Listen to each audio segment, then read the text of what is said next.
नमस्कार, जय Hind friends, very very good morning और आप सभी का स्वागत है हमारे यूट्यूब चैनल रामबाण ट्यूटोरियल पे। और मिशन रेलवे के तहत जो हमने सीरीज चलाई है उसका आज 7वां क्लास है। पहले मैंने इसके 6 वीडियो अपलोड कर चुका हूं, जिसका लिंक आपको डिस्क्रिप्शन बॉक्स में मिल जाएगा। यदि आप हमारे चैनल पे नए हैं तो हमारे यूट्यूब चैनल रामबाण ट्यूटोरियल को सब्सक्राइब करना ना भूलें, ताकि हमें नए वीडियोज के लिए मोटिवेशन मिलती रहे। तो चलिए बिना देरी किए हुए हम आज के सेशन की शुरुआत करते हैं, सबकी चर्चा करते हैं क्वेश्चंस की। तो आज का हमारा पहला क्वेश्चन है, पानी के जहाज में सही समय ज्ञात करने के लिए किस उपकरण का प्रयोग किया जाता है? ऑप्शन है नेफोस्कोप, क्रोनोमीटर, टैकोमीटर या ग्रेवोमीटर। तो पानी के जहाज में सही समय ज्ञात करने के लिए हम क्रोनोमीटर का उपयोग करते हैं। क्रोनोमीटर क्या करता है, जो भी पानी का जहाज होता है उसमें सही समय बतलाने का काम करता है, सही समय ज्ञात किया जाता है उसमें। और अगला हमारा क्वेश्चन है, विकिरण की तीव्रता मापने के लिए किस उपकरण का प्रयोग किया जाता है? ऑप्शन है थर्मोपाइल, मैकमीटर, स्फेरोमीटर और फोनोमीटर। तो इसमें से थर्मोपाइल जो है वह विकिरण की तीव्रता मापने का काम आता है। अब होता है मैकमीटर क्या है? तो मैकमीटर जो हमारा है वह काम करता है ध्वनि के वेग के अनुपात में वायुयान की गति मापने के। मैकमीटर क्या काम करता है?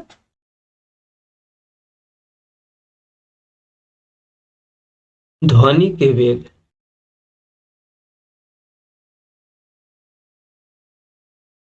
के अनुपात में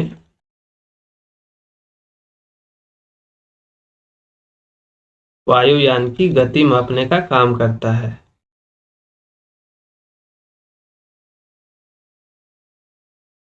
और स्फेरोमीटर क्या करता है? तो स्फेरोमीटर जो है वह हमारा किसी सतह की वक्रता मापने का काम करता है। किसी सतह की वक्रता मापने का काम करता है। यानी कि कोई भी सतह हो पृथ्वी पर, उसकी जो वक्रता यानी कि कर्व होगी, कर्व जो होगी उसको मापने का काम करता है। फोनोमीटर क्या करता है? तो फोनोमीटर जो है वह हमारा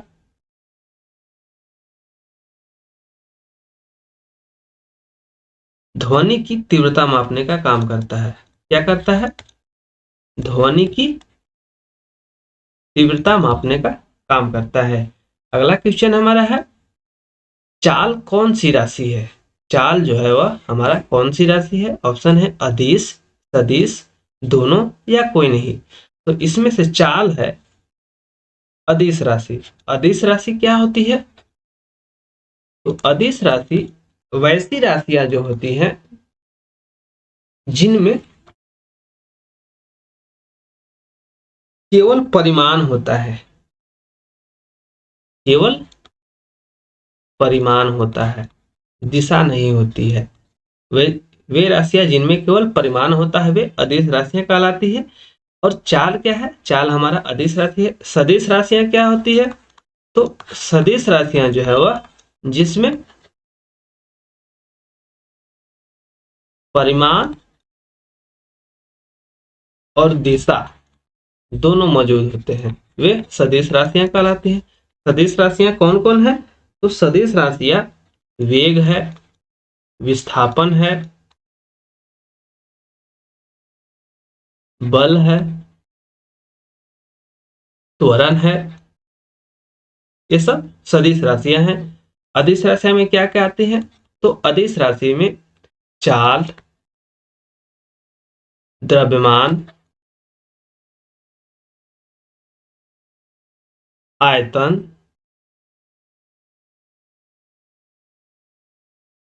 कार्य, ये सब अदिश राशि के उदाहरण हैं। अगला क्वेश्चन हमारा है, दुग्ध उत्पादों में वसा की मात्रा मापने के लिए किस यंत्र का उपयोग किया जाता है? तो हमारा ऑप्शन है मैनोमीटर, कैलोरीमीटर, ब्यूटीरोमीटर या लैक्टोमीटर। तो इसका आंसर है ब्यूटीरोमीटर। ब्यूटीरोमीटर क्या करता है, जो भी दूध में वसा यानी कि जो फैट होते हैं उसकी कितनी मात्रा है उसका पता लगाने के लिए इस यंत्र का उपयोग किया जाता है। मैनोमीटर क्या है, तो मैनोमीटर जो हमारा है वह गैस का दाब मापने का काम करता है। गैस दाब जो होता है उसको मापने का काम करता है।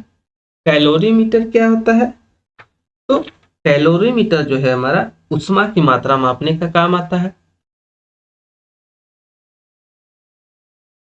ऊष्मा की मात्रा मापने का काम आता है। और लैक्टोमीटर क्या है, दूध की शुद्धता मापने का काम आता है।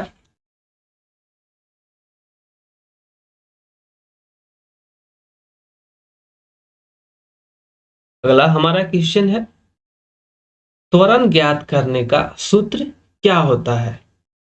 ऑप्शन है v minus you by T, v plus you by T, v square minus you square बराबर 2as, या ut plus half A T square. तो इनमें से कौन सा त्वरण का ज्ञात करने का सूत्र होता है, तो इनमें से v minus you by T यानी कि फर्स्ट ऑप्शन हमारा सही आंसर है। v minus you by T जो होता है वह त्वरण ज्ञात करने का सूत्र होता है। इसमें क्या होता है, v जो होता है अंतिम वेग होता है, u प्रारंभिक वेग, और t होता है समय। इसी से त्वरण ज्ञात किया जाता है। ये क्या है, ये हमारा गति का समीकरण है। ये वाला ये दोनों जो है हमारा गति का समीकरण है। गति का समीकरण हमें न्यूटन के फर्स्ट नियम से प्राप्त होते हैं, जिसे जड़त्व का नियम भी कहा जाता है। अगला क्वेश्चन है हमारा, वॉशिंग मशीन में कौन सा बल प्रभावी होता है, यानी कि वॉशिंग मशीन में कौन सा बल कार्य करता है जिससे कपड़े साफ हो जाते हैं। ऑप्शन है अभिकेंद्रीय बल, अपकेंद्रीय बल, घर्षण बल, या गुरुत्वाकर्षण बल। तो इसका आंसर है अपकेंद्रीय बल। अब इसके मतलब क्या है कि फोर्स जो है, अपकेंद्रीय बल क्या होता है, बल केंद्र से बाहर की ओर लगता है। केंद्र से बाहर की ओर लगता है। इसी के कारण उपग्रह जो होते हैं वह पृथ्वी के कक्षा से ऊपर गति घूमते रहते हैं, वे अपकेंद्रीय बल का कार्य करते हैं। और वॉशिंग मशीन जो है वो भी अपकेंद्रीय बल का कार्य करता है, जिसके कारण से कपड़े जो है साफ हो जाते हैं, उनमें से गंदगी होती है वो निकल जाती है। और दूध से जो मक्खन निकलता है वो भी अपकेंद्रीय बल के कारण निकलता है। अभिकेंद्रीय बल क्या होता है, इसमें क्या होता है, बल जो है वह केंद्र की ओर लगता है। बल क्या होता है, केंद्र की ओर लगता है, यानी कि बाहर से केंद्र की ओर लगता है। ठीक है। घर्षण बल क्या करता है, घर्षण बल हमें इसका दैनिक जीवन में बहुत ज्यादा उपयोग होता है। चलने में सहायता करता है, गाड़ी गाड़ियों को रुकने में सहायता करता है। यदि घर्षण बल नहीं होगा तो हम आसानी से चल नहीं पाएंगे, गाड़ी नहीं चल पाएगी आसानी से, कहीं भी फिसल कर गिर सकते हैं। गुरुत्वाकर्षण बल क्या करता है, सभी को पृथ्वी पर सटकर हटा कर रखने का कार्य करता है, यानी कि ये ऐसा बल है जो पृथ्वी को अपनी ओर खींचती है, मतलब वस्तु को अपनी ओर खींच के रखती है। गुरुत्वाकर्षण बल क्या है, वस्तु को अपनी ओर खींचने का काम करती है, अपनी ओर खींचती रहती है। अगला क्वेश्चन है हमारा, ग्लूकोमा नामक रोग का संबंध किस रोग से है। ग्लूकोमा जो रोग है वह किससे संबंधित है। ऑप्शन है आंख, नाक, कान, फेफड़ा। तो इसका आंसर है आंख। इसमें क्या होता है, ग्लूकोमा आंख का और सी अन्य बीमारी है, निकट दृष्टि दोष, दूर दृष्टि दोष,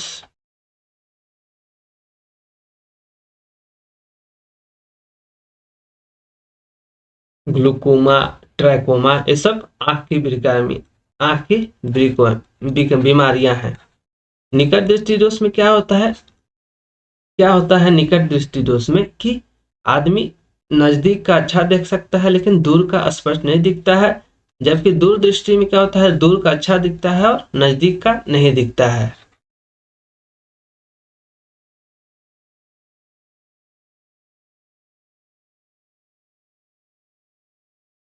ठीक है, अगला हमारा क्वेश्चन है, प्लासी का युद्ध किसके बीच लड़ा गया था? प्लासी का जो युद्ध हुआ था वह किसके बीच लड़ा गया था? सबसे पहले प्लासी का जो युद्ध था वह 1757 में लड़ा गया था और इसी के बाद से भारत में अंग्रेजों का शासन प्रभुत्व में मतलब अपने चरम पे पहुंचा था।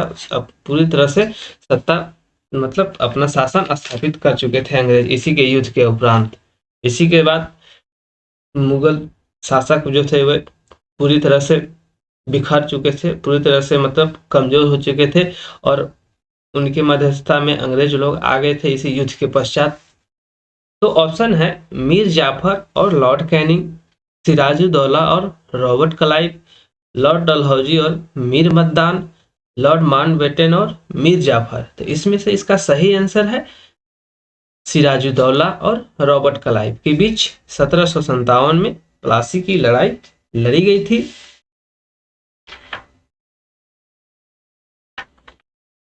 और मीर मर्दान जो था वह सिराजुद्दौला का ही एक मुख्य सैनिक था जिसने धोखा कर करके अंग्रेजों की सहायता कर दी थी। और इसका जो सिराजुद्दौला का मीर जाफर भी सिराजुद्दौला का ही सिपाही था, उसने भी इसका साथ छोड़ दिया था बाद में। तो इस तरह से प्लासी के युद्ध के बाद अंग्रेजों ने अपनी सत्ता का प्रभुत्व भारत पे स्थापित कर लिया। तो अगला हमारा क्वेश्चन है, प्रोटीन के जल अपघटन से क्या प्राप्त होता है? प्रोटीन जो है उसका अगर जल अपघटन किया जाए तो उससे क्या प्राप्त होगा? तो ऑप्शन है एमिनो एसिड, ऑक्सीजन, कार्बन और नाइट्रोजन। तो इसका आंसर है अमीनो एसिड। ऑक्सीजन का होता है O, carbon C, nitrogen N से बताया जाता है, दर्शाया जाता है। अगला हमारा क्वेश्चन है, गॉड ऑफ स्मॉल थिंग्स के लेखक कौन है? ऑप्शन है अरुंधति राय, सलमान रुश्दी, नीरज चौधरी और विमल जालान। तो इसमें से कौन से लेखक ने गॉड ऑफ स्मॉल थिंग्स लिखा? तो इसका आंसर है अरुंधति राय। अरुंधति राय बहुत ही चर्चित लेखिका हैं, इन्होंने बहुत सारी किताबों को लिखा है। सलमान रुश्दी भी बहुत चर्चित है, नीरज चौधरी ये भी बहुत चर्चित लेखक है। विमल जालान जो हमारे पूर्व आरबीआई गवर्नर रह चुके हैं।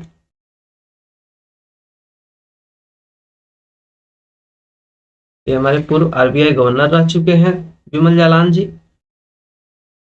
अगला हमारा क्वेश्चन है, उकाई परियोजना किस नदी पर बनाई गई है? ऑप्शन है गंगा, नर्मदा, ताप्ती, कृष्णा। इसका आंसर ताप्ती नदी है। ताप्ती नदी पर उकाई परियोजना बनाई गई है। गंगा जो है वह गोमुख हिमानी से निकलती है।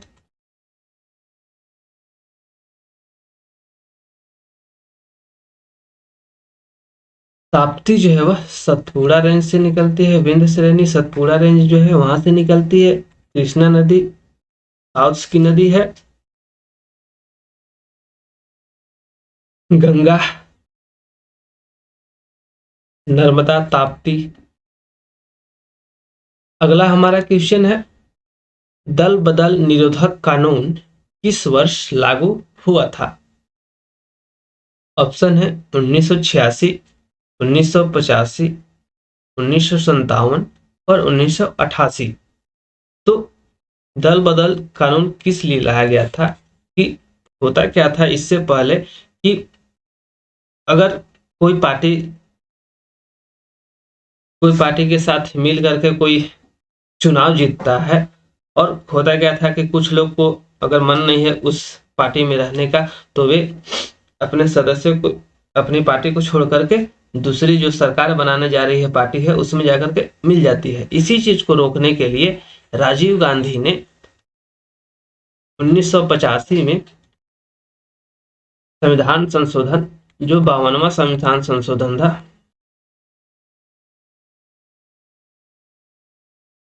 द्वारा दल बदल निरोधक कानून को लागू लागू करवाया, जिसके तहत क्या होता है कि अब यदि कोई भी किसी भी पार्टी का 1/10 सदस्य से कम अगर उस पार्टी की सदस्यता छोड़कर दूसरी पार्टी में जाता है तो उसकी सदस्यता क्या होगी, स्वतः समाप्त हो जाएगी। तो दल बदल कानून कब लागू होगा, 1985 में। कब, कौन सा संविधान संशोधन, 52वां संविधान संशोधन द्वारा। ठीक है, अगला क्वेश्चन हमारा है, स्वेज नहर लाल सागर को किससे जोड़ती है। स्वेज नहर बहुत ही इंपॉर्टेंट नहर है, इससे बहुत सारी औद्योगिक इकाइयां जुड़ी रहती हैं, इससे बहुत सारी यातायात की जाती है, माल की ढुलाई हो गई, बहुत सारी। तो स्वेज नहर जो मुख्यतः वह इजिप्ट में पड़ता है। इजिप्ट वाला जो एरिया है, ये पूरा सा इजिप्ट वाला एरिया पड़ता है। यहीं पर स्वेज नहर है, यहाँ से शुरू होकर के यहाँ पे आ जाता है। ये रेड सागर देखिए, लाल सागर यहाँ पे है, तो यहाँ से जुड़ करके यहाँ पर लाल सागर में जुड़ता है। तो यही है, तो ऑप्शन है हमारा भूमध्य सागर, काला सागर, प्रशांत या आर्कटिक। तो स्वेज नहर जो है वह, इसका ऑप्शन है भूमध्य सागर। स्वेज नहर लाल सागर को भूमध्य सागर से जोड़ती है। प्रशांत जो है महासागर है, पैसिफिक ओशियन जिसको बोलते हैं। अगला क्वेश्चन हमारा है, स्याही के धब्बों को मिटाने के लिए किस अम्ल का प्रयोग किया जाता है। ऑप्शन है oxalic acid, bleaching powder, caustic soda या क्लोरीन। इनमें से किससे स्याही के धब्बों को मिटाया जाता है, तो इसका आंसर है ऑक्जेलिक एसिड। ब्लीचिंग पाउडर का उपयोग साफ सफाई वगैरह में किया जाता है। क्लोरीन का उपयोग पानी शुद्ध करने में किया जाता है, पानी शुद्ध करने के लिए।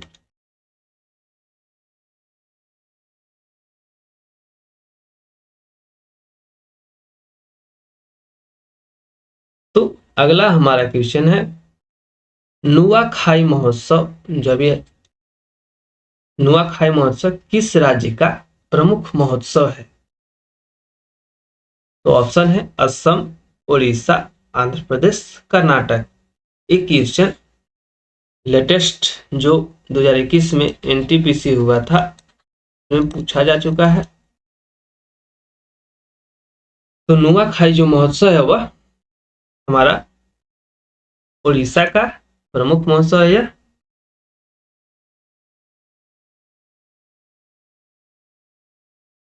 अगला हमारा क्वेश्चन है, असम का बिहू है, बिहू नृत्य है, यह असम का बहुत ही प्रसिद्ध नृत्य है। आंध्र प्रदेश, कर्नाटक।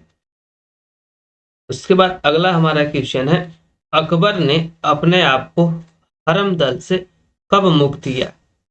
ऑप्शन है 1562, 1565, 1572 या 1561। तो अकबर जो था उसने अपने को हरम दल से 1562 में पूरी तरह से मुक्त कर लिया। हरम दल क्या था, हरम दल में क्या होता था कि जो भी असहाय स्त्रियां होती थी, जो भी युद्ध में जीत कर लाई जाती थी, उन सबों को के लिए एक विशेष महल होता था। वहां पर बहुत सारे कार्य होते थे, उनको काम दिया जाता था, नृत्य संगीत कराया जाता था। ये सब सारी चीजें राजा वहां पर जाकर के अपना आराम फरमाते थे। तो अकबर ने क्या किया, 1562 में अपने आप को हरम दल से मुक्त कर लिया। पहले अकबर ही उस हरम दल का नेता होता था, उसी की देखरेख में सारा कार्य किया जाता था, लेकिन अकबर ने 1562 में अपने आप को हरम दल से मुक्त कर लिया पूरी तरह से। अगला हमारा क्वेश्चन है, किस मुगल शासक ने कबूलियत एवं पट्टा प्रथा की शुरुआत की? ऑप्शन है हुमायूं, बाबर, शेरशाह, अकबर। तो इसका आंसर है शेरशाह। शेरशाह जो था, जो हुमायूं को हराने के बाद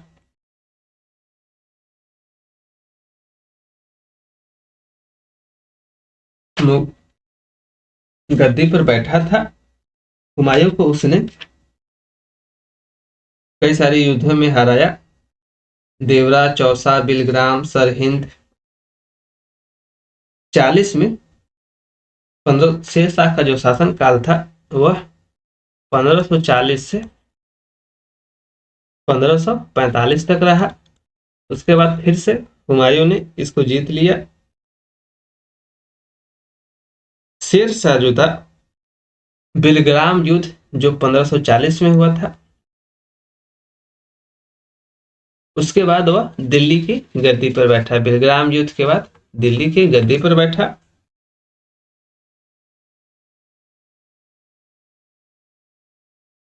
शेरशाह इसका नाम पड़ा था।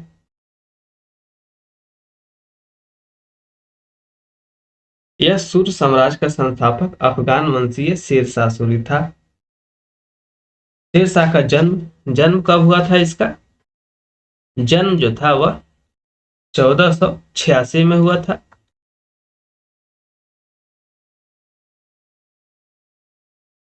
उसके बाद हमारा अगला क्वेश्चन है, हुमायूं का जो शासनकाल था वह 1530 से लेकर के 1556 तक रहा। लेकिन हुमायूं जो था बहुत ही गिरता पड़ता शासन किया था, कई बार युद्ध में हारा, कई बार इसको राज छोड़ना पड़ा। बाबर जो था वह 1526 से 30 तक रहा। और अकबर जो था वह, जो अकबर महान के नाम से भी जाना जाता है, उसका शासनकाल जो था वह 1556 से लेकर के 1605 तक रहा। इसने अकबर ने बहुत सारी कलंकारी कार्य भी किए भारत में, बहुत सारे किले बनवाए, बहुत सारे कलाकृतियां बनवाई। अकबर का जो शासनकाल था उसे हिंदी साहित्य का स्वर्ण काल कहा जाता था। ये जो काल है 1556 से 1605, हिंदी साहित्य का स्वर्ण काल कहा जाता है। हिंदी साहित्य का स्वर्ण काल कहा जाता है। अकबर के दरबार में बहुत सारे नवरत्न शामिल थे, जिसमें अबुल फजल, फैजी, तानसेन, बीरबल, टोडरमल, राजा मान सिंह, अब्दुल रहीम खान खाना, फकीर अजीउद्दीन, मुल्ला दुपयाजा, ये सब अकबर के 2 नवरत्न थे। इसके काल में अनुवाद विभाग की स्थापना की गई। महाभारत का फारसी में अनुवाद किया गया और महाभारत का नाम रज्मनामा रखा गया। इसके काल में क्या हुआ? महाभारत का अनुवाद किया गया,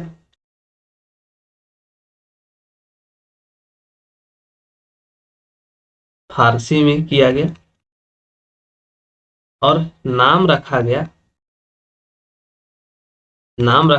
रज्मनामा, यानी कि युद्धों का पुस्तक।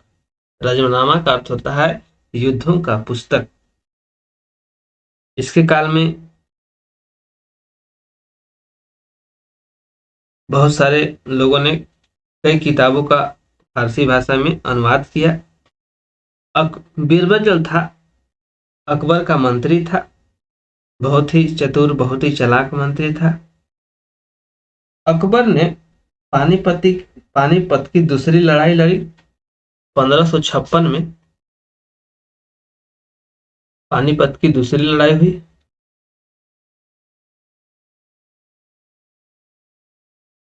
दूसरी युद्ध हुई, इसके बीच अकबर और हेमू हेमू राजा था, उसके बीच हुई। इसके बाद हल्दी घाटी का युद्ध लड़ा गया 1576 में।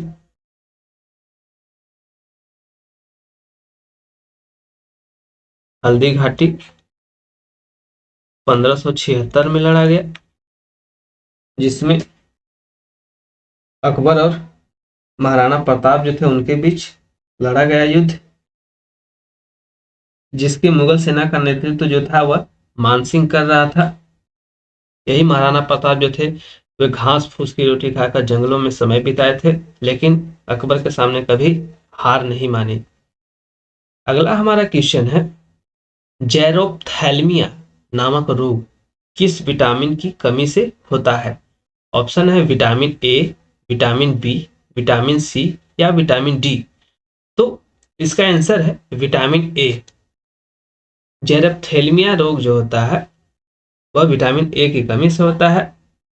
विटामिन सी की कमी से स्कर्वी रोग होता है।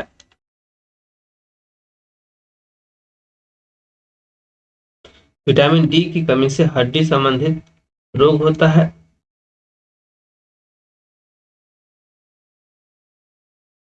विटामिन बी की कमी से बेरी बेरी और भी बहुत सारे रोग होते हैं। अगला हमारा क्वेश्चन है, रऊफ किस राज्य का प्रमुख नृत्य है?